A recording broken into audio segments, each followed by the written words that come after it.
were three brothers in a normal family. Well, maybe slightly abnormal, but three brothers nevertheless.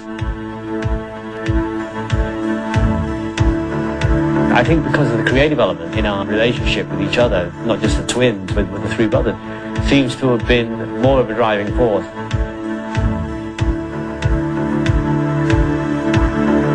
The fame, the stardom, it was always in our dreams. And I remember when we were very young, Barry saying that one day we're going to be very famous.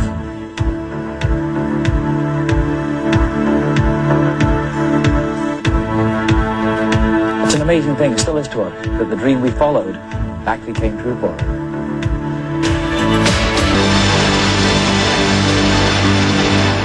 The Bee Gees, Barry A., the leader of the group, come here. Barry Gibb and your young brothers. Now, come on, who are you? Which is which? You're twins, eh? I'm Robin. Robin? Morris. And Morris. Now, you all sing together, eh?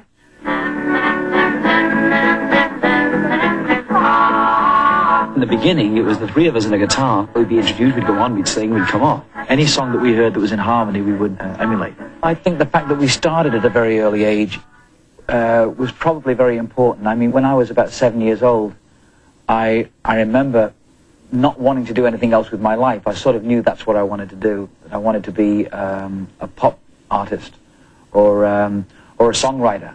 And as I got older, and Morris and Robin joined in when they were about 6 or 7 years old, that it was sort of instinctive with them too. Many hearts broken and a lot of tears were shed. The sky was black and the battlefield was red. We loved music, and we loved creating, and we loved writing. We were writing as soon as we started. At the ages of 6 and 9, we began writing. And we loved making up songs. So it was always a desire to be known for our music. It was never a desire to be known to have money or to be rich. What we always wanted was to be approved musically. And that was a very early dream. Oh, my old man's a dustman. He wears a dustman's hat. He wears gob-blimey trousers and he lives in a council flat. It's hard for me to think of anything else because we've been doing it for so long. As, you know, from kids growing up, we've been doing the same thing. So it's hard to picture what I could really, I don't know what else I could do.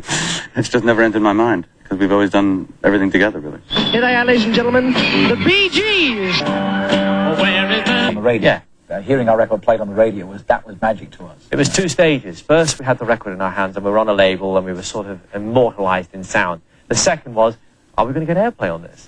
So it goes up in stages. You always want a little bit more. And so we'd be glued to the radio into the late hours, you know, to see if we'd get played or not. And we actually got played, you know. We're very close, but as individuals, we have different personalities. There's a lot of things I admire about both my brothers. I mean, I admire Morris's spirit, his cooperative attitude to everything we do. Morris is a sort of the permanent middleman. I think I'm in between, really. I'm sort of like the bouncing pad, if you like, from both brother. And sometimes I'm the middle guy, you know, that may have to do something because they haven't quite made up their minds about it, and I'll make the majority vote or whatever. But I would say, yeah, Robin's a warrior. I think I tend to be a little bit more analytical about things, probably too analytical. Well, Robin is more of an introvert, I think. He's more into himself. He's not as outrageous as, say, I am sometimes. Morris has got a terrific spirit and a great sense of humor. And then I'd have to go on if I said Robin has an exceptional sense of humor. I think Barry, in a very sense, is a very, very warm person, very sensitive and gentle, and he's a peace. Likes to keep the peace.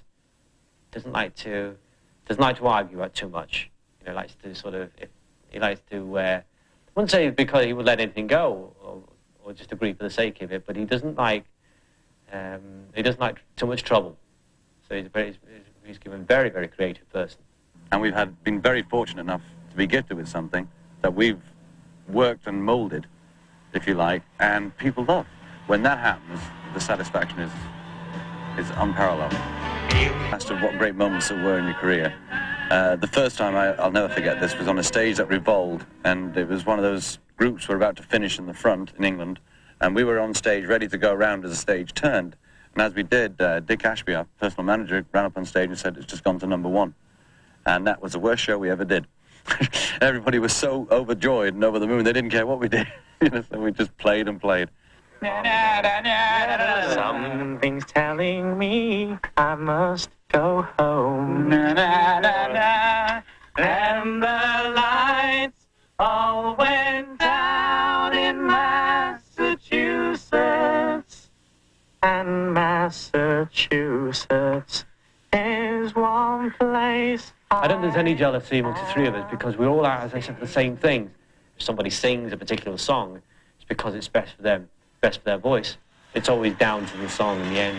To come out in England was New York Mining Disaster. It was released in 1967. It first came out, everyone thought it was the Beatles under a different name because it started off with a B and ended with an S. So Beatles, Bee Gees. So they thought, it's the Beatles under a different name. When it was released in America, a radio station in Pasadena played the death out of it and said it was the Beatles under a different name. Have you seen my wife, Mr. Jones? Do you know what it's like on the outside? Don't go talking too loud, you cause a landslide, Mr. Jones.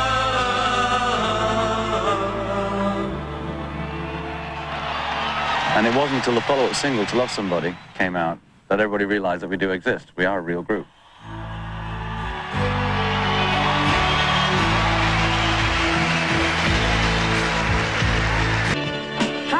In 1970, we split up for about 15 months. It was almost like dissolving, wasn't it? Everything just sort of came to a halt. What happened was, there was a sort of clash of egos. It's something that happens to you when you first become famous. You lose control of yourself, you spend too much money, you think that every word you say is a philosophical gem. And you forget the reasons and the feelings that you had when you first wanted to do it. Yeah. You think that everyone's hanging on every word you have to say, and you lose control, basically. And what happened to us, if I may go on, is that we... Please. Thank you. Is that we lost fame by breaking up, and then by the cycle itself, we found fame again. And by doing that, we learned an awful lot about what happens to you when you get famous. And we lost a lot of our friends when we became famous for the first time.